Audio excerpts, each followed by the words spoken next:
नमस्कार, स्वागत है आप सबका एसएचएम क्लासेस में। और आज हम क्लास 11 का चैप्टर नंबर 6 जिसका नाम है पुष्पीय पादपों का शरीर, उसके कुछ क्वेश्चंस की बात करेंगे, उसके कुछ क्वेश्चंस को डिस्कस करेंगे। तो चलिए अब हम अपनी वीडियो शुरू करते हैं। नीचे दो कथन दिए गए हैं। कथन 1, सहयोगी कोशिकाएं चलनी नलिकाओं में दबाव प्रवणता को बनाए रखने में मदद करती हैं। तो जो सहयोगी कोशिका हैं वो चलनी नलिकाओं में दबाव प्रवणता को बनाए रखने में मदद करती हैं, ये बात बिल्कुल सही है। जिम्नोस्पर्म में साथी कोशिकाएं अनुपस्थित होती हैं, ये बात भी बिल्कुल सही है। और एल्ब्यूमिनस कोशिकाएं मौजूद होती हैं, ये भी बात बिल्कुल सही है। तो दोनों ही कथन बिल्कुल सत्य हैं। तो हमारा जो सही उत्तर होगा वो होगा चौथा। कथन 1 और कथन 2 दोनों सही हैं। द्विबीजपत्री पौधों का हाइपोडर्मिस बना होता है। जो द्विबीजपत्री पौधे होते हैं उनका हाइपोडर्मिस बना होता है, वो किसका बना होता है? कॉलिनकाइमा का। किसका? कॉलिनकाइमा का। स्क्लेरेनकाइमा नहीं, पेरेनकाइमा नहीं, साथी कोशिकाएं नहीं। तो जो हमारा सही उत्तर है वो है 2। नीचे दो कथन दिए गए हैं, एक को अभिकथन तथा दूसरे को कारण कहा गया है। अभिकथन, जड़ों में रेडियल समाहिनी बंडल मौजूद होते हैं। तो जो जड़ें हैं उनमें कौन सा पाया जाता है? रेडियल समाहिनी बंडल मौजूद होती हैं, पाई जाती हैं, ये बात बिल्कुल सही है। समाहिनी बंडल के अंदर जो कारण है इसका वो है, समाहिनी बंडल के अंदर जाइलम और फिलोइम भिन्न त्रिज्याओं पर एक समान तरीके से व्यवस्थित होते हैं, तो ये भी बिल्कुल बात सही है। जो समाहिनी बंडल के अंदर जाइलम और फिलोइम होते हैं वो एक समान तरीकों से व्यवस्थित होते हैं, तो दोनों ही बात सही हैं। तो जो हमारा सही उत्तर बनेगा वो बनेगा चौथा। ए और आर दोनों सत्य हैं। आर ए का सुधारात्मक स्पष्टीकरण है। तो जो हमारा सही उत्तर है वो है चौथा। प्रारंभिक लकड़ी के बारे में निम्नलिखित में से कौन सा कथन गलत है? बसंत के दौरान गठित, तो ये बात बिल्कुल सही है। इसमें बड़ी संख्या में जाइलरी तत्व होते हैं, ये बात भी बिल्कुल सही है। बड़ी संख्या में जाइलरी तत्व होते हैं। स्प्रिंग की लकड़ी का रंग हल्का होता है। हाँ, तो जो प्रारंभिक लकड़ी है उसमें जो लकड़ी का रंग होता है वो कैसा होता है? वो हल्का होता है। इसका घनत्व लेट वुड से अधिक होता है। नहीं, तो इसका घनत्व लेट वुड से अधिक नहीं, कैसा होता है? कम होता है। कैसा होता है? कम होता है। तो ये बात बिल्कुल गलत है। तो हमारा जो सही उत्तर बनेगा वो चौथा बनेगा, क्योंकि इसमें कौन सा कथन गलत है ये पूछा गया है।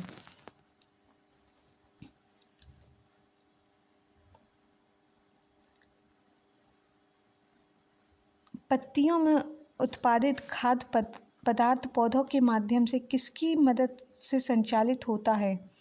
तो जो पत्तियों में उत्पादित खाद्य पदार्थ है वो किसकी मदद से संचालित होता है? वो होता है फिलोइम की मदद से। तो जो हमारा सही उत्तर है वो कौन सा है? वो दूसरा है, फिलोइम। जाइलम नहीं, कॉलिनकाइमा नहीं, स्क्लेरेनकाइमा नहीं। स्क्लेरेनकाइमा के अर्धचंद्राकार पैच पाए जाते हैं। जो स्क्लेरेनकाइमा है उसके जो अर्धचंद्राकार पैच हैं वो पाए जाते हैं किसमें? द्विबीजपत्री तना में। किसमें? द्विबीजपत्री तना में। तो जो हमारा सही उत्तर है वो 1 है। द्विबीजपत्री जड़ में नहीं, मोनोकोट जड़ में नहीं, सभी में नहीं। तो हमारा जो सही उत्तर है वो कौन सा है? 1 है, द्विबीजपत्री तना।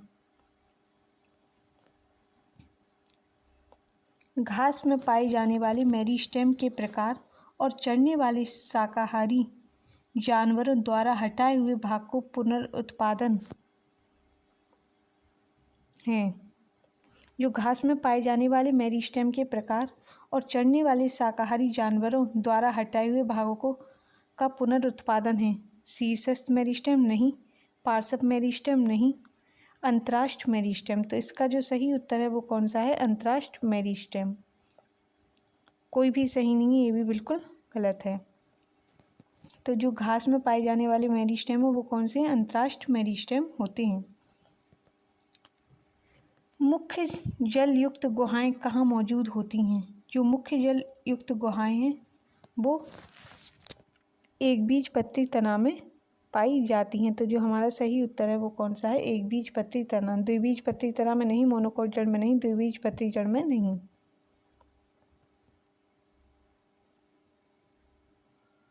वह जाइलम जिसमें प्रोटोजाइलम केंद्र पित्त की ओर स्थित होता है और मेटाजाइलम परिधि की ओर स्थित होता है कहलाता है। तो जिसमें जाइलम किसकी प्रोटोजाइलम केंद्र की ओर स्थित होता है और मेटाजाइलम किसमें परिधि की ओर स्थित होता है, तो उसको हम एंडार्च कहते हैं। क्या कहते हैं? एंडार्च कहते हैं। एग्जार्च नहीं, मीजार्च नहीं, ये सभी नहीं। क्या कहते हैं? एंडार्च। तो इसमें हमारा जो सही उत्तर बनेगा वो बनेगा एक बीजपत्री में किस प्रकार की द्वार कोशिकाएं उपस्थित होती हैं? जो एक बीजपत्री होती है उसमें किस तरह की द्वार कोशिकाएं उपस्थित होती हैं? बीन आकार की नहीं, गुर्दे के आकार की नहीं, ये सभी नहीं। किसकी? डंबल के आकार की। किसके? डंबल के आकार की होती हैं। निम्नलिखित में कौन एपिडर्मल ऊतक तंत्र का हिस्सा है? एपिडर्मल ऊतक तंत्र का हिस्सा पूछा गया है। एपिडर्मल कोशिकाएं तो ये भी होती हैं, रंध्र ये भी होते हैं, ट्राइकोर्म्स भी होते हैं। इन सब तो किस में पाई जाती हैं? ये सभी में पाई जाती हैं। तो हमारा जो सही उत्तर बनेगा वो कौन सा बनेगा? वो चौथा बनेगा।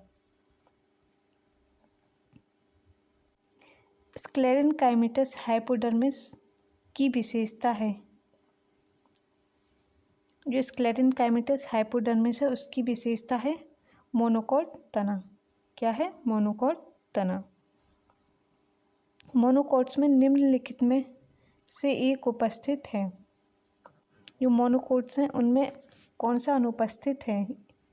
साथी कोशिकाएं नहीं, वो उपस्थित होती हैं। छलनी ट्यूब वो भी होते हैं। फिलोएम ये भी मोनोकॉट्स में पाई जाती हैं। कौन सा अनुपस्थित होता है? कैम्बियम। क्या अनुपस्थित होता है? कैम्बियम। पेरेन्काइमा कोशिकाएं जो जाइलम और फिलोएम के बीच स्थित होती हैं कहलाती हैं कैस्पेरियन स्ट्रिप्स नहीं, कैम्बियम नहीं, एल्ब्यूमिनस कोशिकाएं नहीं। क्या कहलाती हैं? संयोजी ऊतक। क्या? संयोजी ऊतक। निम्नलिखित में से किसके में पित्त बड़ा और अच्छी तरह से विकसित होता है? पित्त बड़ा और अच्छी तरह से विकसित किसमें होता है? मोनोकॉट जड़ में। किसमें? मोनोकॉट जड़ में। द्विबीजपत्री जड़ में नहीं, मोनोकॉट तना में नहीं, कोई नहीं। नहीं किसमें पित्त बड़ा और अच्छी तरह से विकसित होता है? मोनोकॉट जड़ में। शीर्षस्थ विभज्योतक उत्पन्न होते हैं।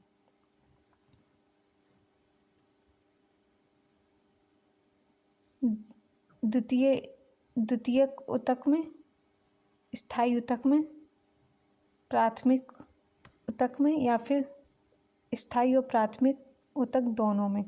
तो किसमें? स्थायी ऊतक में भी होते हैं, प्राथमिक ऊतक में भी होते हैं। तो हमारा जो सही उत्तर है वो 2 और 3 दोनों में।